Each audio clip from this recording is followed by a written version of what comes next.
നിങ്ങളുടെ ഇഷ്ട പരമ്പരകൾ എക്സ്ക്ലൂസീവായി സൺ നെക്സ്റ്റ് ആപ്പിലൂടെ തികച്ചും ഫ്രീ ആയി ഇപ്പോഴേ ആപ്പ് ഡൗൺലോഡ് ചെയ്യൂ. രാജ്മോഹനെ വേണമെങ്കിൽ ഈ കൃത്യം ചെയ്യാം, അല്ലെങ്കിൽ മറ്റൊരാളെ കൊണ്ടും ചെയ്യിക്കാം. പിന്നെ ശ്വേത, അവൾക്ക് വിക്കിയോട് അമിത താല്പര്യം ഉണ്ടായിരുന്നല്ലോ. വിക്കിയെ സ്വന്തമാക്കാൻ വേണ്ടി അവൾ ചെയ്തതുമാകാം.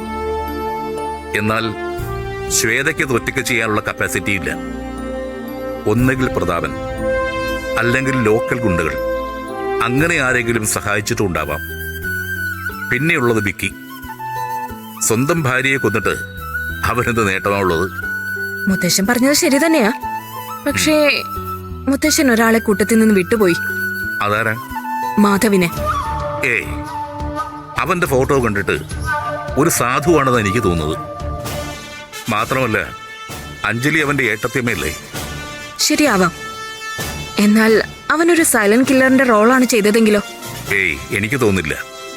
ഞാൻ തൽക്കാലം ഇത് സ്ഥാപിക്കാൻ ഉദ്ദേശിക്കുന്നില്ല.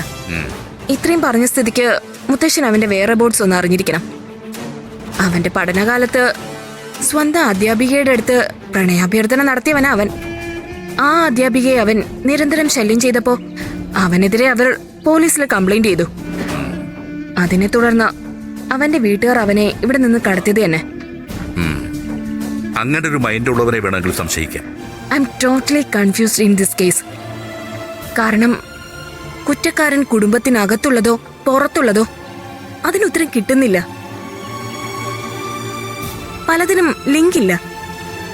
എന്നാലും ഏതാണ്ട് എന്റെ വഴി ചിന്തിക്കുന്നത് ഈ മാധവനിലേക്കും ശ്വേതയിലേക്കുവാ. മൂന്നാമതായി പ്രതിസ്ഥാനത്ത് ഞാൻ രാജ്മോഹനെ ചിന്തിക്കുന്നുള്ളൂ. എന്റെ ഇന്നേ വരെയുള്ള സർവീസിൽ ഇത്ര കുഴപ്പിക്കുന്ന ഒരു കേസ് ഞാൻ കൈകാര്യം ചെയ്തിട്ടേയില്ല. നീ ഇങ്ങനൊന്നും ചിന്തിക്കാതെ മോളെ.